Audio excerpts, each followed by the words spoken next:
Hi guys, Merry Christmas. Welcome to my episode of the Christmas premiere for 2025. I wanted to start out by saying Merry Christmas. I hope you are having a good holiday, doing whatever makes you happy, getting enough food, and resting. Holidays are always a great time to sleep if you're not busy. Welcome to my channel. I'm not sure how many of you know who I am. I am a small little diamond painting channel. I do a lot of canvases that other people don't, as you can see by this wonderful specimen.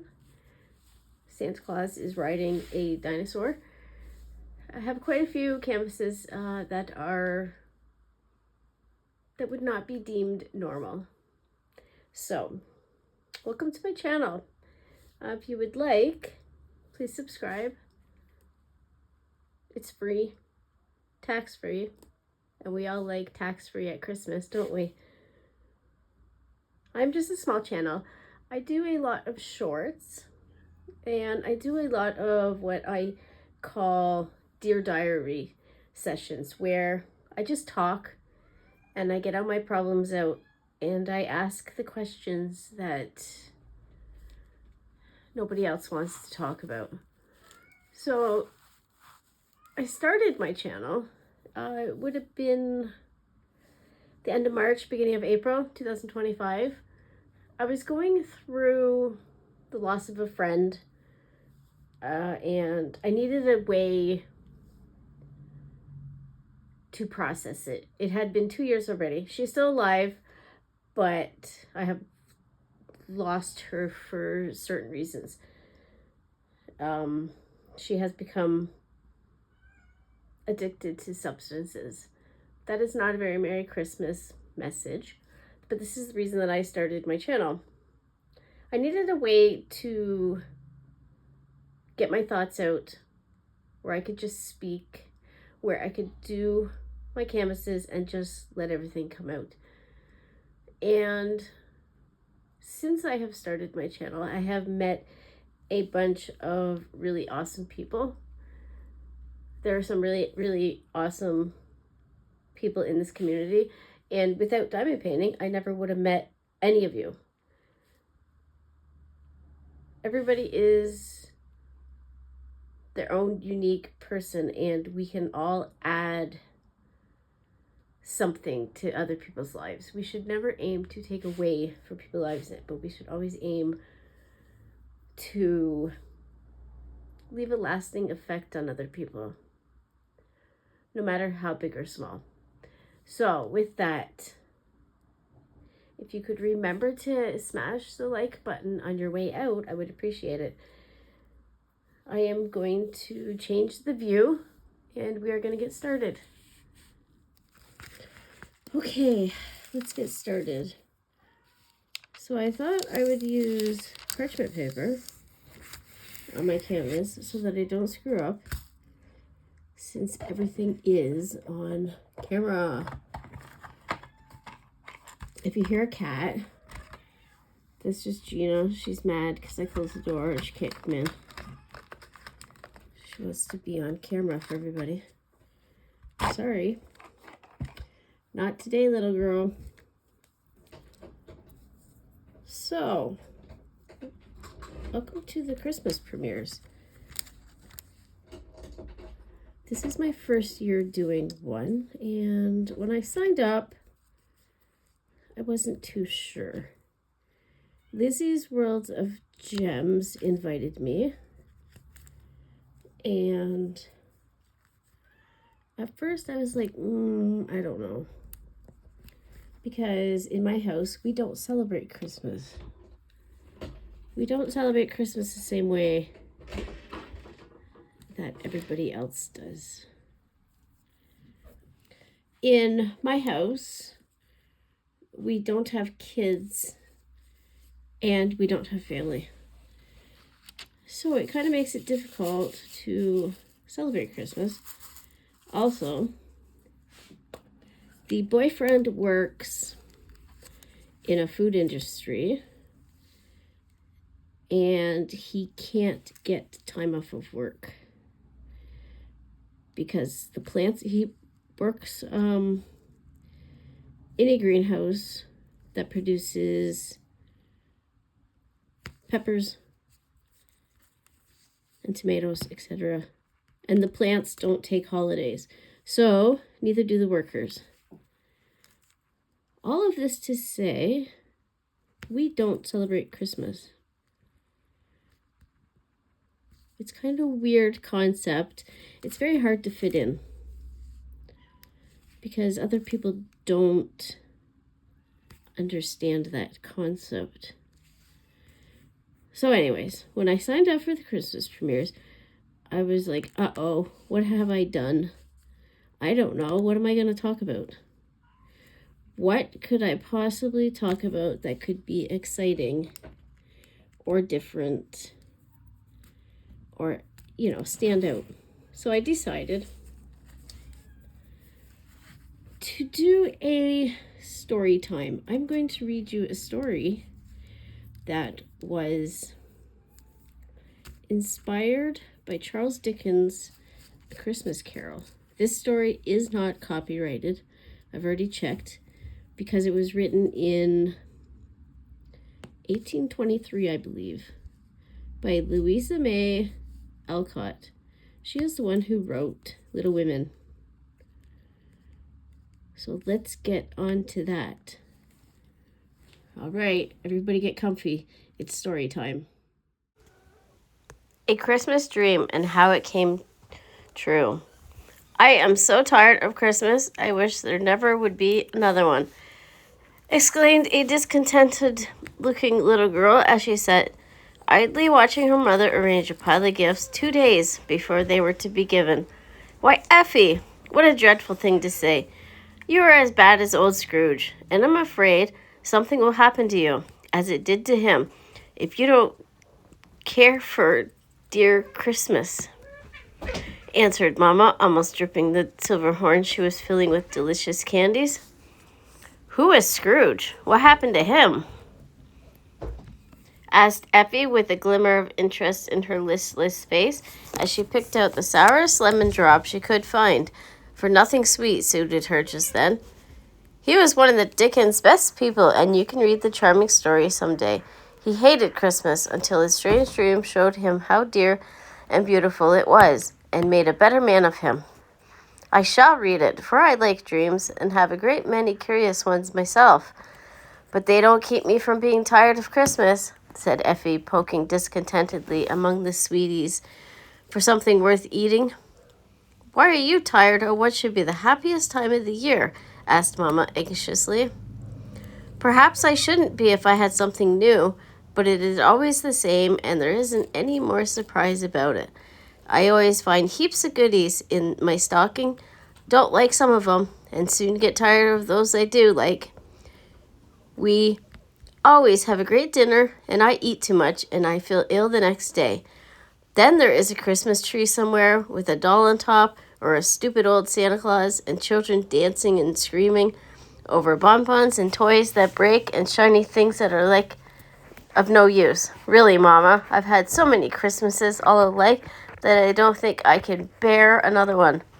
And Effie laid herself flat on the sofa as if the mere idea was too much for her. Her mother laughed at her despair, but was sorry to see her little girl so discontented when she had everything to make her happy and had no one but 10 Christmas days. Suppose we don't give you any presents at all. How would that suit you? Asked Mama, anxious to please her spoiled child. I should like one large and splendid one and one dear little one to remember some very nice person by, said Effie, who was fanciful little body full of odd whims and notions which her friends loved to gratify, regardless of time, trouble, or money, for she was the last of 3 little girls and very dear to all the family. Well, my darling, I will see what I can do to please you, and not say a word until it is ready. If I could only get a new idea to start with, and Mama went on tying up her pretty bundles with a thoughtful face, while Effie strolled to the window to watch the rain that kept her indoors and made her dismal. Seems to me poor children have better times than rich ones. I can't go out. And there was a girl about my age splashing along without any maid to fuss about. Rubbers and cloaks and umbrellas and colds. I wish I was a beggar girl. Would you like to be hungry, cold, and ragged? To beg all day and sleep on an ash heap at night? Asked Mamma, wondering what would come next. Cinderella did, and had a nice time in the end. The girl out here has a basket of scraps on her arm and a big gold shawl all around her and doesn't seem to care a bit, though the water runs out of her toes of her boots. She goes paddling along, laughing at the rain, and eating a cold potato as if it tasted nicer than the chicken and ice cream I had for dinner. Yes, I do think poor children are happier than rich ones. So do I sometimes. At the orphan asylum today, I saw 24 merry little souls who have no parents, no home, no hope of Christmas beyond a stick of candy or a cake. I wish you had been there to see how happy they were, playing with the old toys some richer children had sent them. You may give them all of mine. I am so tired of them, I never want to see them again, said Effie, turning from the window to the pretty baby house full of everything a child's heart could desire. I will, and let you begin again with something you will not tired of, if I can only find it. And Mamma knit her brows together, trying to discover some grand surprise for this child who didn't care for Christmas. Nothing more was said then, and wandering off to the library, Effie found A Christmas Carol, and curling herself in the soft corner, it all before tea. Some of it she did not understand, but she laughed and cried over many parts of the charming story, and felt better without knowing why. All the evening, she thought of poor Tiny Tim, Mrs. Cratchit with the pudding, and the stout old gentleman who danced so gaily that his legs twinkled in the air. Presently, bedtime arrived. Come now, and toast your feet, said Effie's nurse, while I do your pretty hair and tell stories. I'll have a fairy tale tonight, a very interesting one, commanded Effie, as she put on her blue silk wrapper and little fur-lined slippers to sit before the fire and have her long curls brushed. So Nursey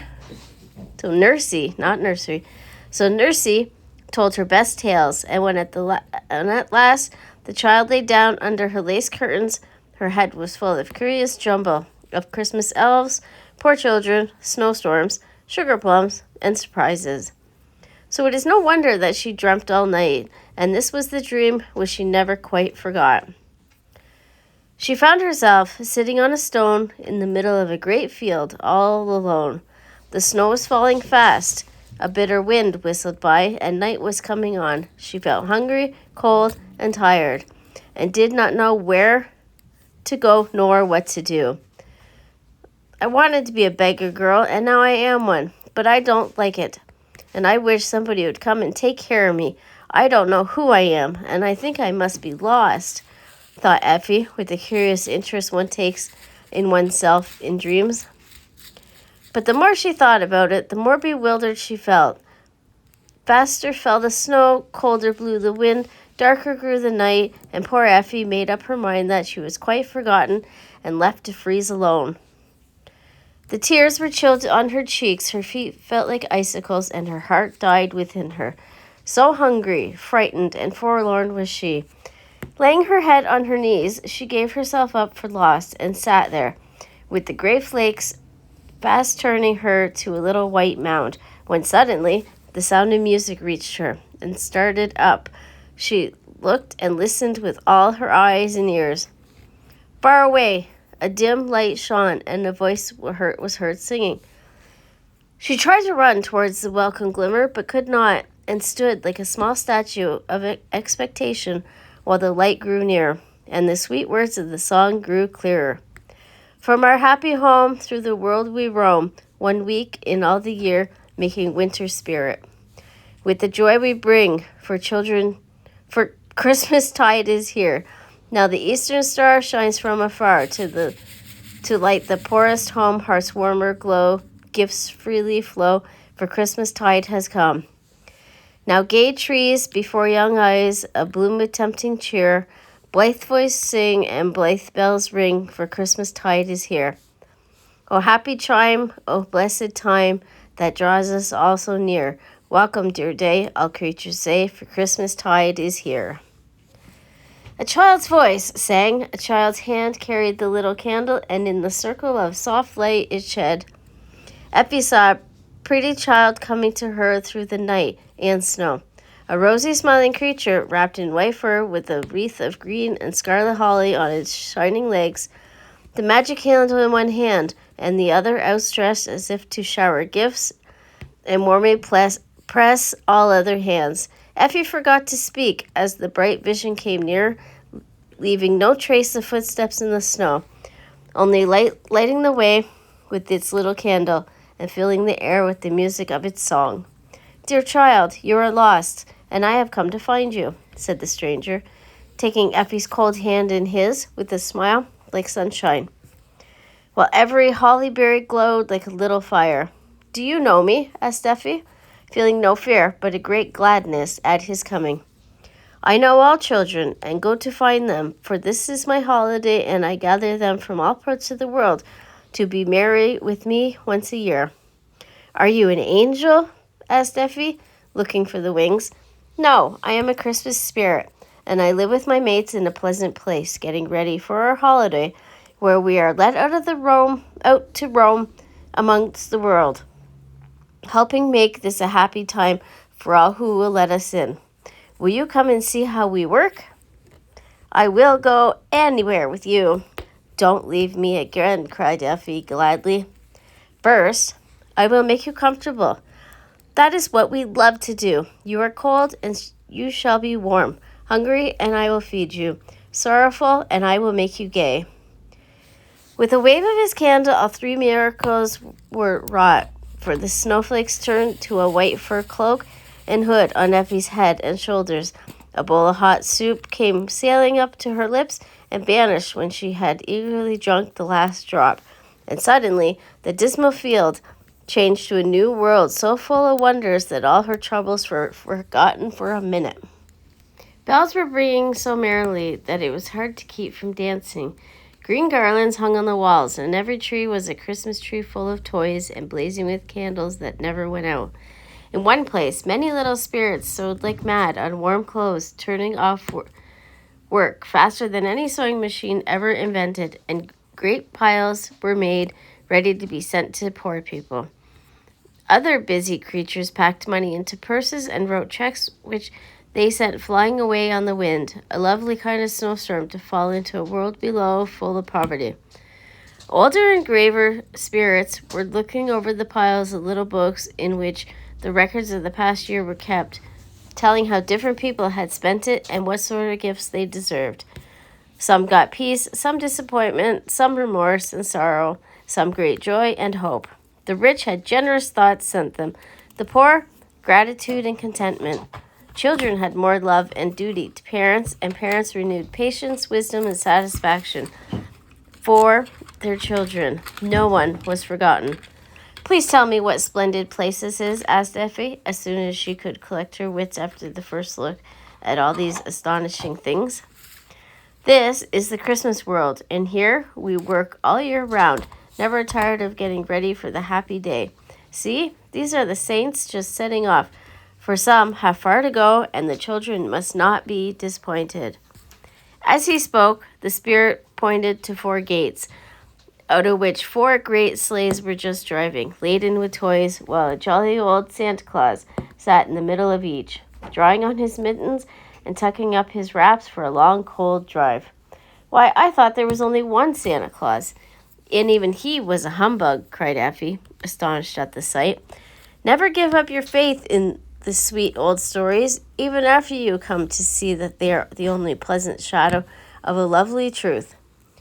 Just then, the sleighs went off with a great jingling of bells and pattering of reindeers' hoofs, while all the spirits gave a cheer that was heard in the lower world, where people said, "Hear the stars sing." I will never say there isn't any Santa Claus again. Now, show me more. You will like to see this place, I think, and may learn something here, perhaps. The spirit smiled as he led the way to the little door, through which Effie peeped into a world of dolls. Baby houses were in full blast, with dolls of all sorts going on like live people. Waxen ladies sat in their parlors, elegantly dressed. The black dolls cooked in the kitchens. Nurses walked out with the bits of dollies. And the streets were full of tin soldiers marching, wooden horses prancing, express wagons rumbling, and little men hurrying to and fro. Shops were there, and tiny people buying legs of mutton, pounds of tea, mites of clothes, and everything dolls use or wear or want. But presently she saw that in some way these dolls improved upon the manners and customs of human beings, and she watched eagerly to learn why they did these things.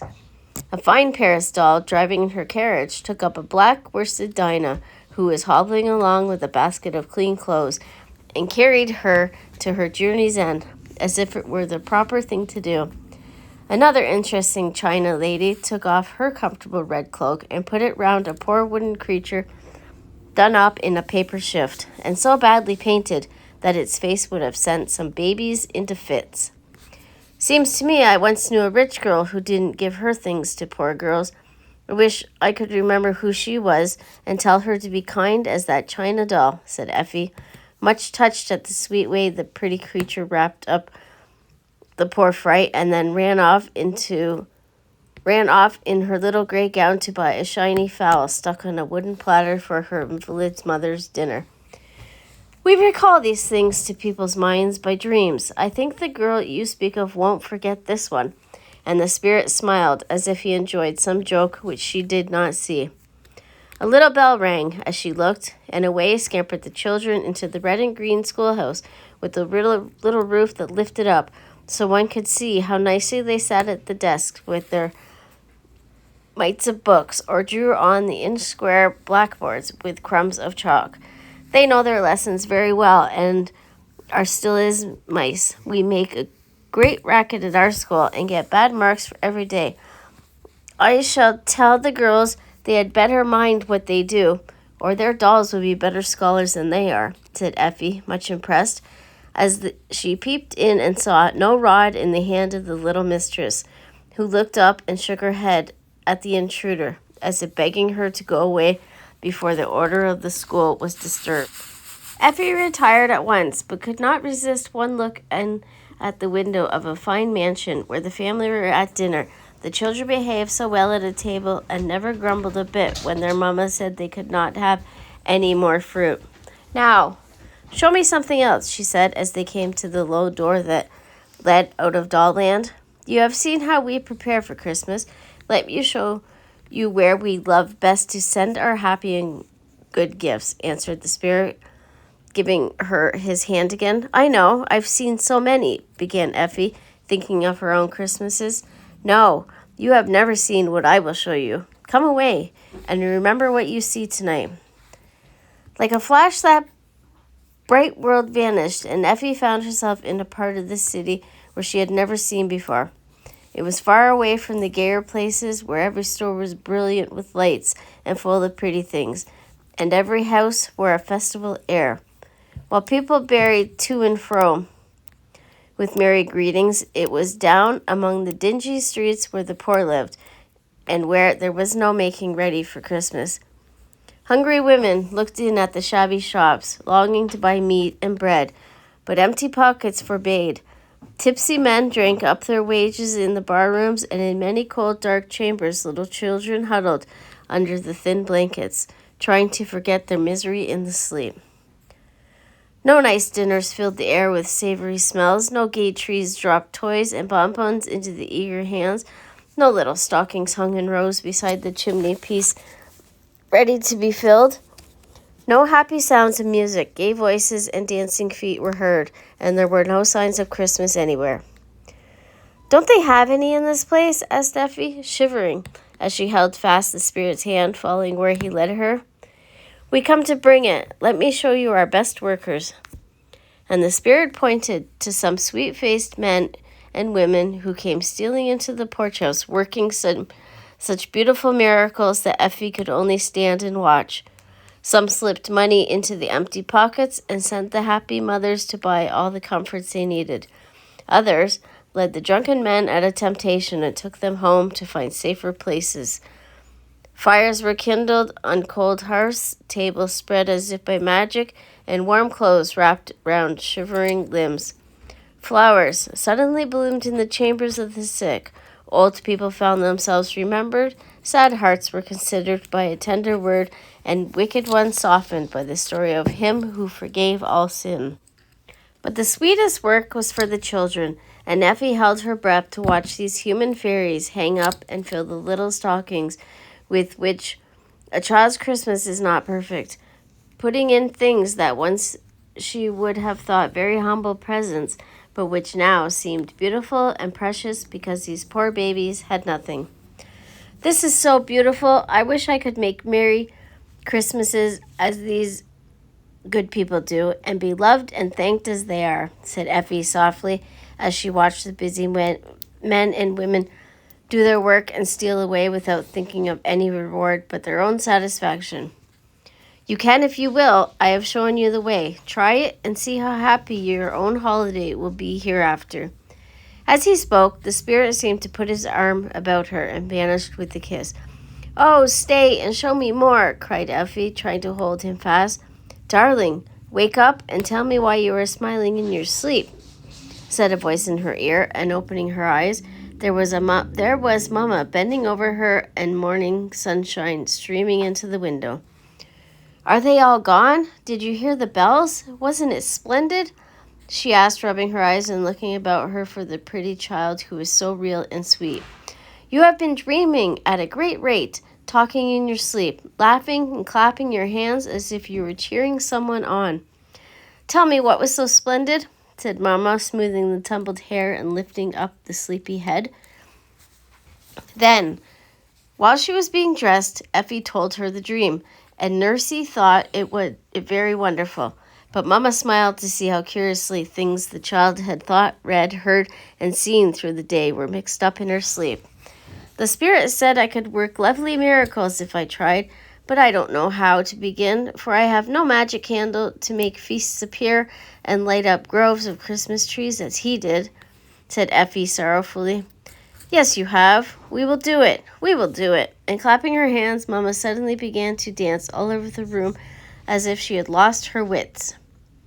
How? How? You must tell me, Mama, cried Effie, dancing after her and ready to believe anything possible when she remembered the adventures of the past night. I've got it. The new idea. A splendid one. If I can only carry it out. And Mama waltzed the little girl round till her curls flew wildly in the air, while Nursey laughed as if she would die. Tell me more. No, it's a surprise, a grand surprise for Christmas Day, sung Mama, evidently charmed with her happy thought. Now, come to breakfast, for we must work like bees if we want to play spirits tomorrow. You and Nursey will go shopping and get heaps of things, and I will arrange matters behind the scene. They were running downstairs as Mama spoke, and Effie called out breathlessly, It won't be a surprise, for I know you are going to ask some poor children here and have a tree or something. It won't be like my dream, for they had ever so many trees and more children than we can find anywhere. There will be no tree, no party, no dinner in this house at all, and no presents for you. Won't that be a surprise? And Mama laughed at Effie's bewildered face. Do it. I shall like it, I think, and I won't ask any questions, so it will all burst upon me when the time comes, she said, and she ate her breakfast thoughtfully, for this really would be a new sort of Christmas.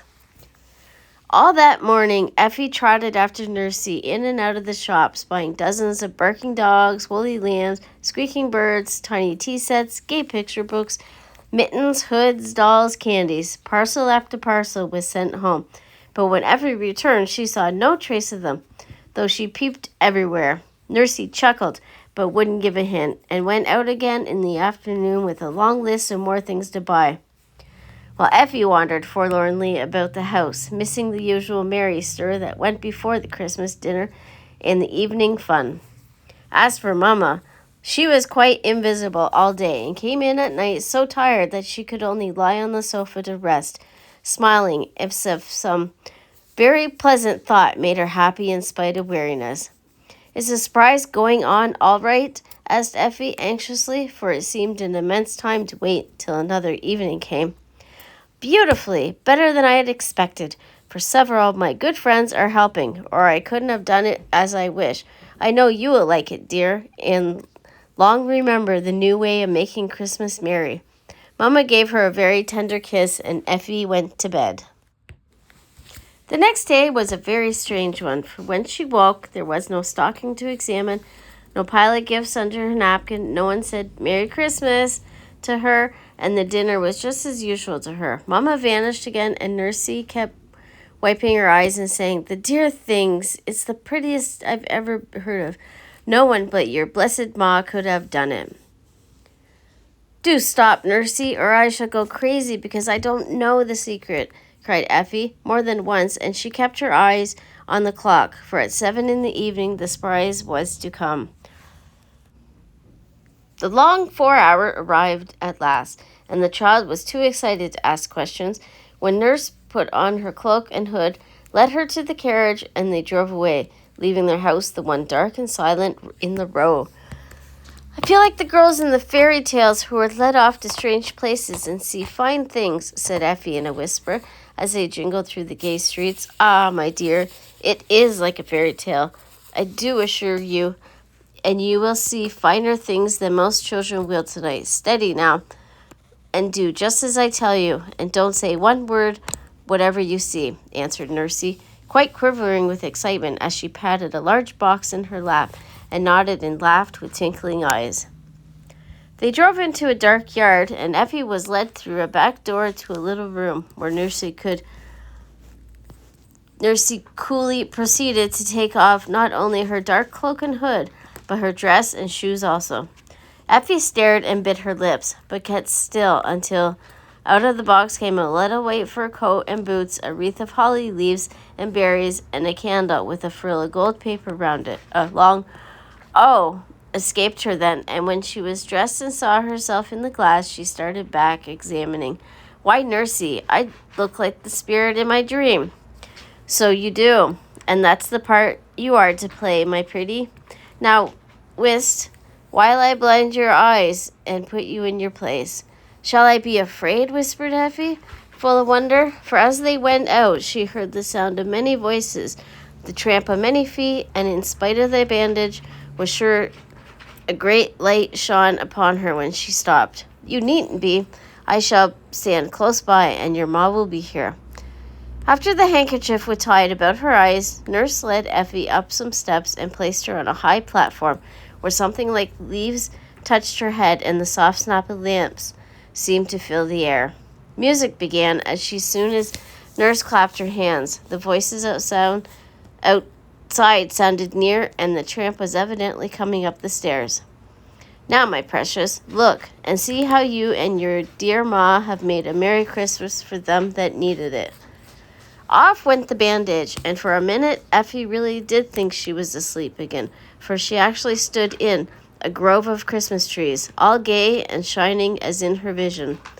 12 on a side, in 2 rows down the room, stood the little pines, each on its low table, and behind Effie, a taller one rose to the roof, hung with wreaths of popcorn, apples, oranges, horns of candy, and all sorts of sugary hearts to gingerbread jumbos. On the smaller trees, she saw many of her own discarded toys, and those Nursey bought, as well as heaps that seemed to have rained down straight from the delightful Christmas country. What is that noise? Where is Mama? Mama? Felt as if she cried was Effie, again, pale with pleasure and surprise as she stood looking down the brilliant little street from her high place. Before Nurse could answer, the doors at the lower end flew open, and in marched 24 little blue-gowned orphan girls, singing sweetly until amazement changed the song to cries of joy and wonder as the shining spectacles appeared. While they stood staring with round eyes at the wilderness of pretty things about them, Mama stepped up beside Effie, and holding her hands fast to give her courage, told the story of the dream in a few simple words, ending this way. So my little girl wanted to be a Christmas spirit too, and make this a happy day for those who had not as many pleasures and comforts as she. She likes surprises, and we planned this for you all. She shall play the good fairy and give each of you something from this tree, after which everyone will find her own name on a small tree and can go to enjoy it in their own way. March by, my dears, and let us feel your hands. Nobody told them to do it, but all the hands were clapped heartily before a single child stirred. Then, one by one, they came to look up wonderingly at the pretty giver of the feast as she leaned down to offer them great yellow oranges, red apples, bunches of grapes, bonbons, cakes, till they were all gone, and a double row of smiling faces turned toward her as the children filed back to their places in the orderly way they had been taught. Then each was led to her own tree by the good ladies who had helped Mamma with all their hearts, and the happy hubbub that arose would have satisfied even Santa Claus himself. Shrieks of joy, dances of delight, laughter, and tears, and for some tender little things could not bear so much pleasure at once, and sobbed with mouths full of candy and hands full of toys. How they ran to show one another the new treasures, how they peeped and tasted, pulled and pinched, until the air was full of queer noises, the floor covered with papers, and the little trees left bare of all but candles. I don't think heaven could be any gooder than this, sighed one smaller girl, as she looked about her in a blissful maze, holding her full apron with one hand, while she luxuriously carried sugar plums to her mouth with the other. Is that truly an angel up there?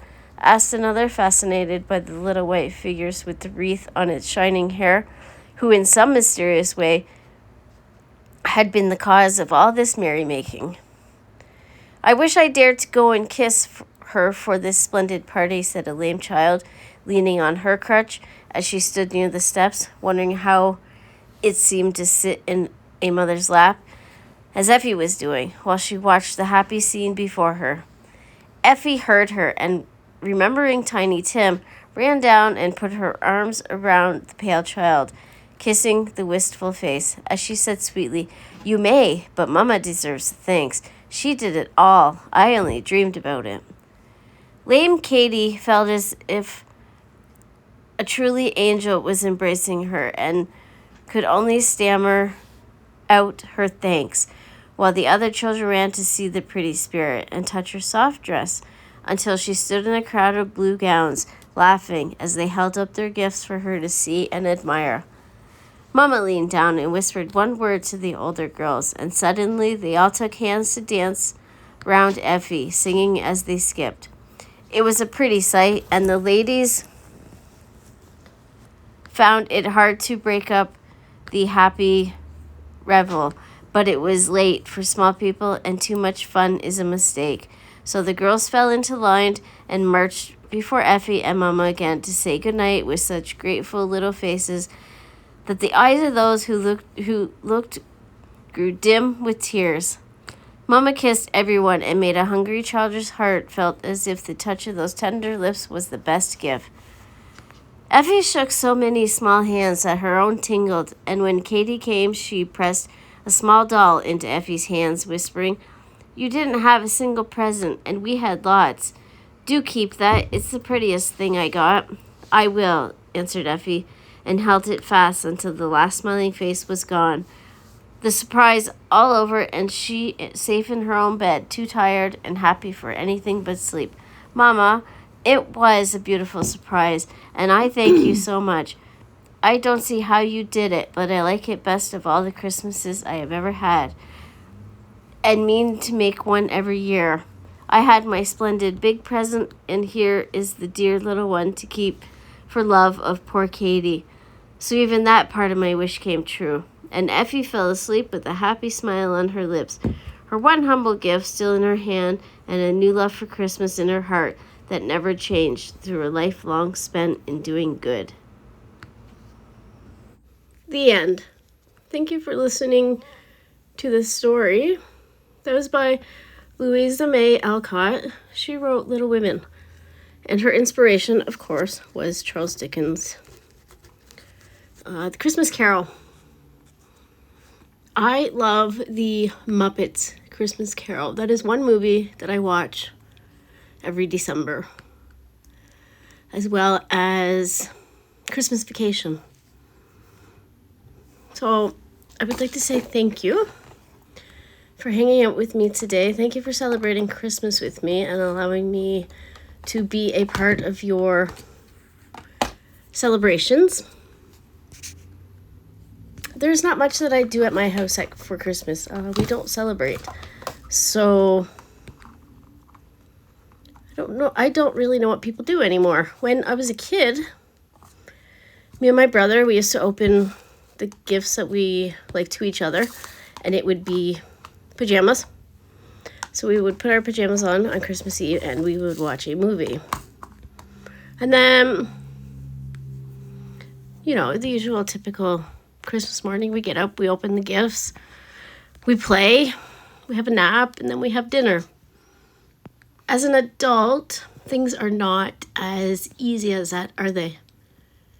Wouldn't it be wonderful if, as an adult, we could celebrate Christmas and enjoy Christmas like we did when we were kids? No worries, no expectations, nothing. You just believe in the magic of the holiday. You believe in the magic of love and your family, and just enjoy the times. When I was a kid, we used to go to my grandma's on Boxing Day. So in Canada, that's December 26th. I think in the UK, they celebrate Boxing Day as well. And I remember on Boxing Day, we used to go to my grandma's, and she would make a turkey, and all my cousins that, like, they were my dad's cousins, they would all be there. And me and my brother were the only grandkids, but we had 4 aunts and uncles, plus my dad, and all their spouses, and all the cousins, and it was just a fun time. I don't even remember if we opened gifts, but I do remember we always had turkey. And every time I cook a turkey, or somebody else's, every time I smell it, it reminds me of my grandma. And that's what I like about Christmas. The food and the people and just getting together and not having to think about anything. That is what I miss the most about Christmas. So, as I said, thank you for celebrating Christmas with me today, or holidays, or Christmas Yule, or whatever it is you celebrate. Thank you for being here. I appreciate your views. If you could hit the like button, I would appreciate that too as well. Think of it as a little Christmas gift. If you would also like to subscribe, I would really appreciate that. As you can tell, I do canvases that a lot of other people don't. So as you go through my channel, you will see I did a Muppets canvas. I did a Guns N' Roses canvas. That was the last one I did. I did a huge octopus. And also I have a few videos that show the crazy canvases that I have bought. I have a Mona Lisa series. So yeah, if you think that would be interesting to watch, please subscribe, stick around, and leave some comments. I would appreciate it. What are some of your favorite Christmas stories? I know we all know the 12 Days of Christmas. We all know 'Twas the Night Before Christmas. We know the story about Rudolph. I don't know if, probably a lot of you know that there was, what was that song called? Misfit Island in Rudolph, and I believe they took it out, which is kind of weird, because when we're watching it, we're like, wait, isn't something missing? I do really believe that Misfit song is gone. What else? Oh, Frosty the Snowman. That's a good cartoon. The Little Drummer Boy. And then here's a question for you. Since we're wild and crazy and weird over here, do you believe that Die Hard is a Christmas movie? Let's talk about that. I have actually never paid attention to all of Die Hard. I have watched parts of it. Do I believe it's a Christmas movie? No. That's just my opinion. What other Christmas movies are there? There's a lot of Hallmark. I know I have a friend who she can't wait for December to come around so that she can watch her Hallmark channel. I don't watch Hallmark just because I don't have TV. I have internet. Here's another question for you. What was your favorite Christmas memory? Whether it is a gift you gave somebody, an adventure you had, something somebody gave you, something, whatever, it doesn't matter. My favorite Christmas, I always loved Christmas with my brother. It was so simple. Like, all we did was just watch movies and hung out. And it was like a perfect snow day. We didn't have anywhere to go. We just relaxed. But my favorite Christmas gift, we don't do gifts anymore at my house. My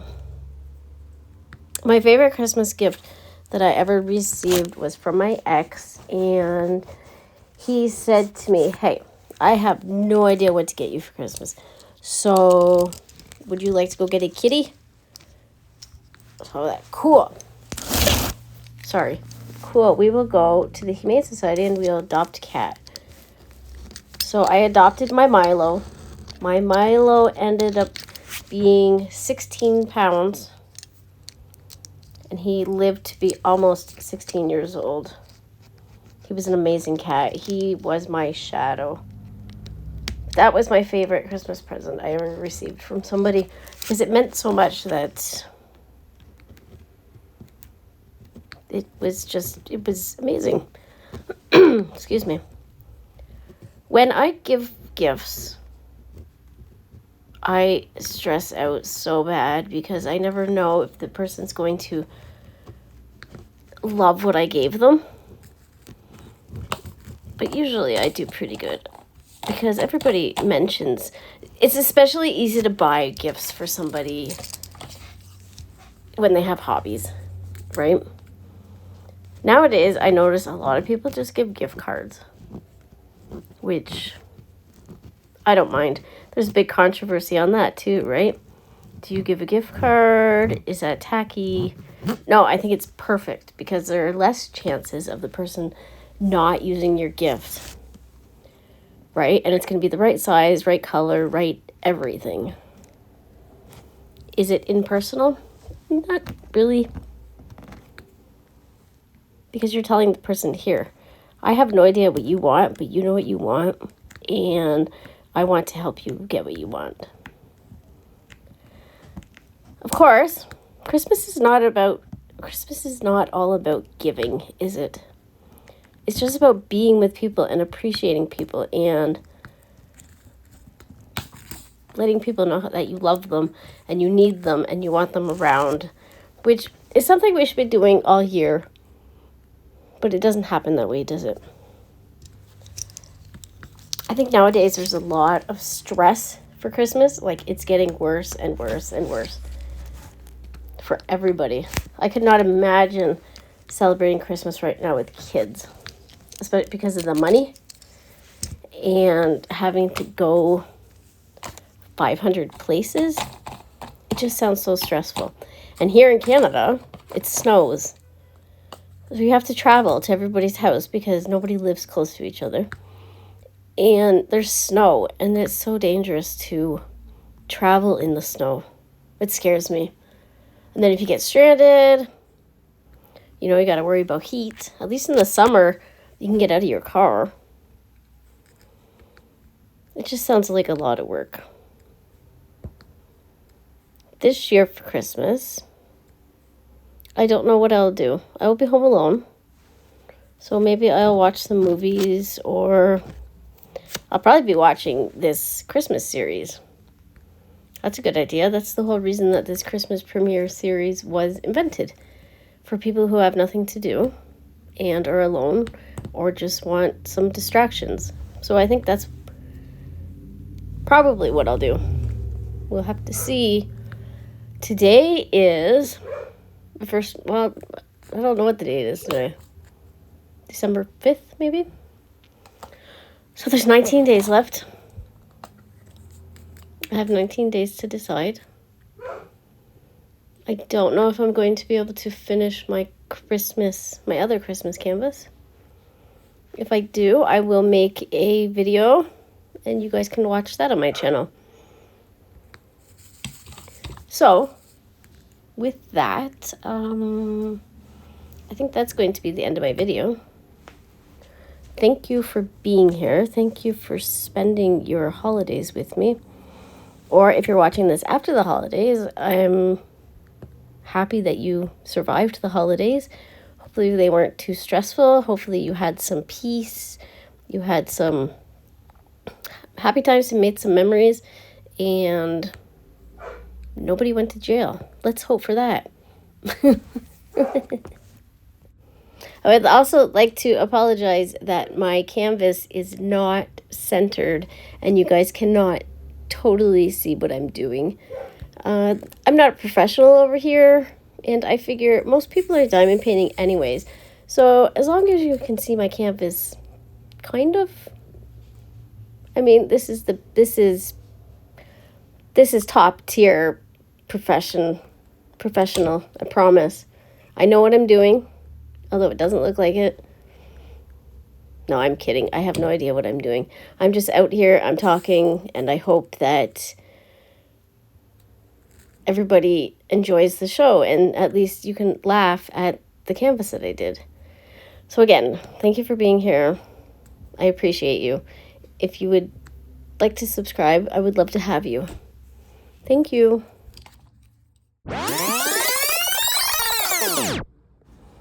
Thank you for hanging out with me today.